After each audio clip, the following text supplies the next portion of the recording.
Идеал жылу машинасы қыздырғышының температурасы 117 Цельсий, салқындырғыш температурасы 27 Цельсий.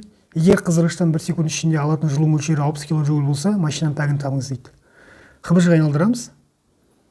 273 қосамыз, сонда бізде 117-273 қосқанда 390 Кельвин. 273-27 қосамыз, 300 Кельвин. Талдау. Пәк бізде идеал машина ол температура арқылы, яғни Карно формуласы Т1, Т2, Т1 көбейту 100%. Шешуі.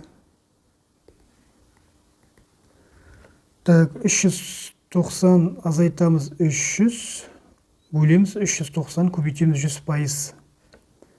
Сонда бізде калькулятормен есептейміз, 23% болады пәк.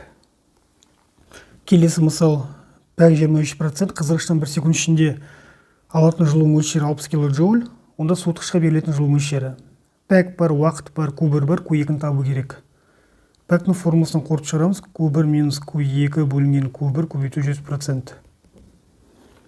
Бұдан Q2 табу үшін пропорциямен пәкті көбейтеміз Q1-ге, көбейттік, бөлеміз 100%-ке, пропорция бөлу көбейту болып барады, көбейту бөлу болып барады. Сонда бізде Q1 минус Q2 қалатында.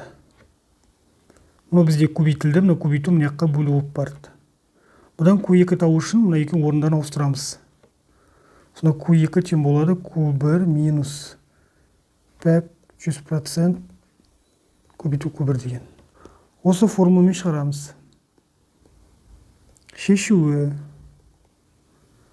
Q2 тең болады бізде Q1 дегеніміз 60 мың, 23%, мұнда бізде 60 мың, мұнда 100%.